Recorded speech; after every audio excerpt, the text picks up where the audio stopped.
Junk Journal, Chapter 3, The Finish. We have completed our junk journal jewelry, adding laces and beautiful elements. We added our topper and our closure. Won't you join me? Hi, Best Buds. It's Cathy with Cathy's Garden, and I'm so happy that you've joined me today. Oh my goodness, I added those pieces of ephemera that we have made, and the journal is getting quite large.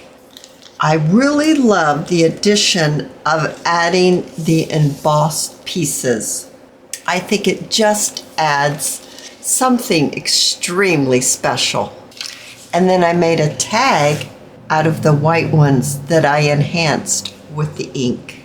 I have gathered a few laces, and I have made 3 velvet and lace tabs that we will be adding to the 3 large top-loading pockets. Let's find the first one.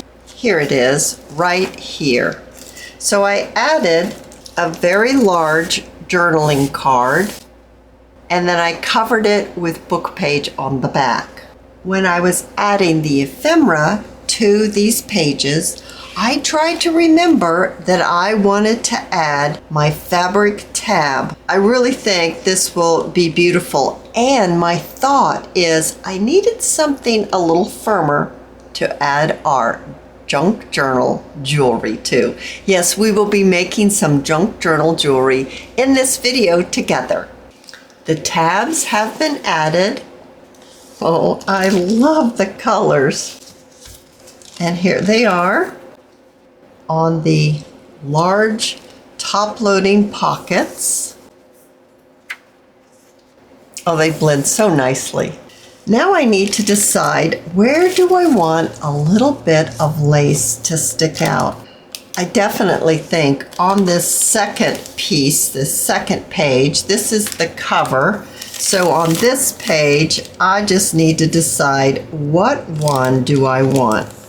See how it just changes the whole look? Here's a different one. Here's one in which it's already been ruffled and it has a little cover over it. I have removed some of it. This is so sweet. They're little hearts. I would need to remove the other portion of the covering, but there's how that one would look. I am very partial to this one. I wanted to show you how all the laces came together. I love how this is turning out. So I placed some laces here, some trim there, and the tab. I love the pop of gold, a little flower, and that beautiful coffee dyed lace on this mustardy embossed page. The color, oh, the color is just exquisite. All right, so now let's talk about our dangle. I got a piece of dark paper so that you could see the dangle process. I have a few silver beads on there. There, I think that might be high enough for you to see. The first thing you'll want to do is you'll want to tie a knot and have that knot be placed at the bottom of the journal. Now, if you have trouble moving your little knot, take your awl, place it in that open hole, and then use your awl to push that knot up in the position that you want, and then you can remove your awl. And now you have your knot up to the top. I should go wash my fingers. They're all full of glue. Oh, that's much better. All right, so I have some white, clear, and frosted seed beads. I have these pink ones, which are really different. And I have a few crystal beads, and I actually have a box that I've been digging in. So your very first bead, let me grab one of these out of here.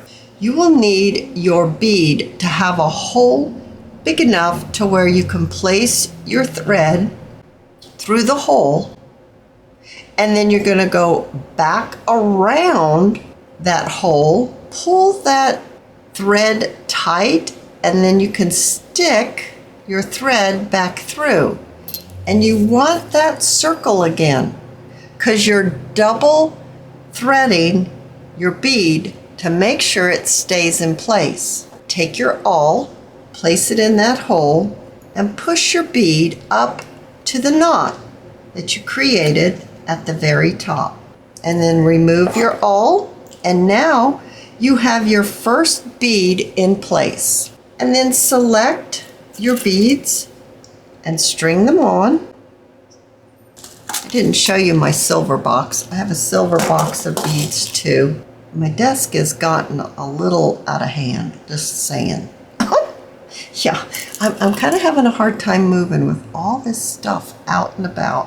What I'm doing is I'm going with the pattern that I used here. I'm not sure if I'll be able to do it once I get to my crystals, but I can find something close.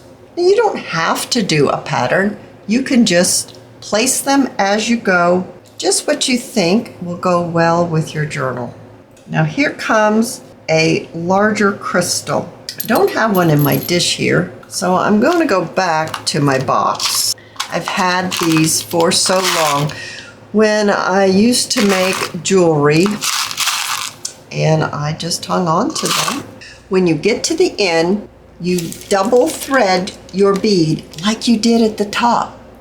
Tie a double knot, and make sure you leave enough of your thread below your last bead and cut it off. I gathered a few things to hopefully show you and give you some ideas. You're definitely going to need these straight pins with the loops at the top. You can add beads, seed beads, anything that will fit onto these little pieces of wire with the loops on the top. Let's get some of our seed beads out. I'm going to make mine more like my dangles here. I'll have to just take a few of these out. So we'll use a pink bead, we'll use a clear bead, we can use a silver bead, and if you don't like the combination, just take it off and start again.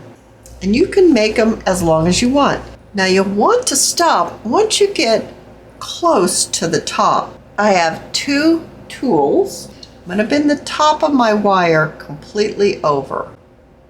Then I'm going to turn it all the way back and then straighten it up. So now you have a loop at the top, and it came with the loop on the bottom. The loop at the bottom will allow you to add little dangles, little charms, but you'll need another loop to do that.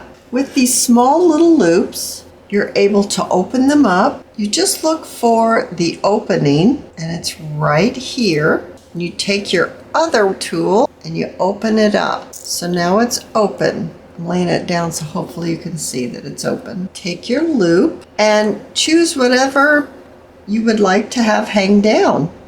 Maybe you have a charm that's a butterfly, a heart, key, a bee, a flower. I think I'd like the butterfly. So place the butterfly on the open loop. Place that on the other loop on the end of your dangle and close your ring back up. Now I like to do something that really is not thought highly of, but I like to overlap my ring just so it doesn't come apart, and then you have a charm. I use smaller beads because a lot of you have smaller beads, but you can make your dangle using large beads. Using a bulb pin, we'll be able to attach our dangles onto our fabric tabs. I'm thinking I want to add a closure so that it ties on the spine. I think that looks really sweet. I'm also thinking of making it so that we can remove the closure totally, so it's not permanent. I really like these appliques. They mimic the shape of these flowers here. So I'm going to pop these on, and then we'll see how we're going to get this sari silk glued onto our topper. So I finished the topper, adding some rhinestones in the center of the flowers. and some beads on the end of the sari silk. This turned out to be quite a large little journal. Let's open it up and look inside.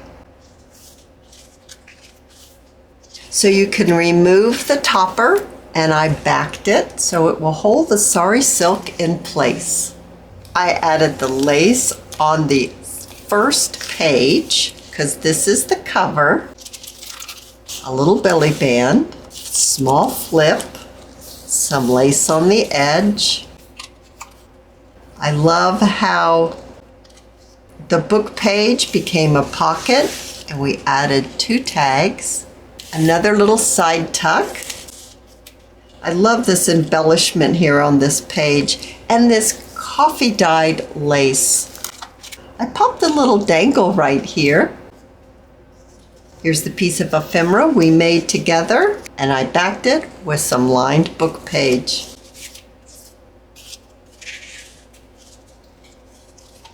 Here's another piece of ephemera that we made together, and our first fabric tag with our dangle.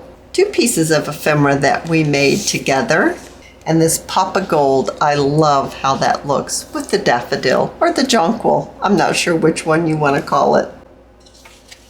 And our fabric flip with another little beaded dangle. Here we have another little tuck spot. We made this piece of ephemera in the first video of this series, and some embossed blue paper. Our second fabric tag and our second long dangle. And here's the center of the signature with our beautiful beaded dangles. 2 more pieces of ephemera we made together. Some more lace, another little applique. I love this color with this page and this combination of the teal and the gold and the light pink.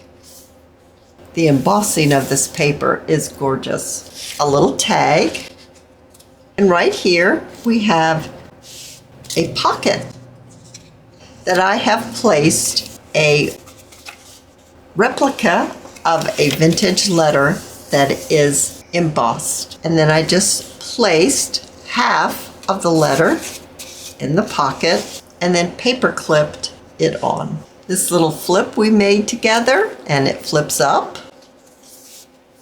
Another little applique, and then our third fabric tab and our dangle. We have another little side tuck.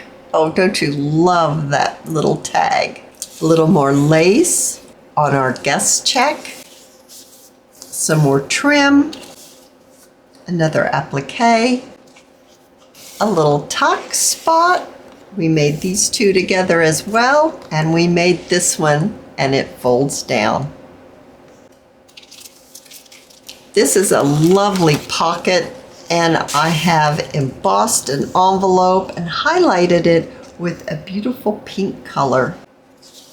It pops right into this side pocket, and on the back page we have a tuck spot with a tag. I hope that you have enjoyed this series. I have enjoyed it immensely, being here with you, showing you from beginning to end on how you can make yourself a junk journal. If you've enjoyed the video, please give me a thumbs up. I invite you to subscribe to my channel, and I'll see you in my next video. I'll see you there, guys. Bye now.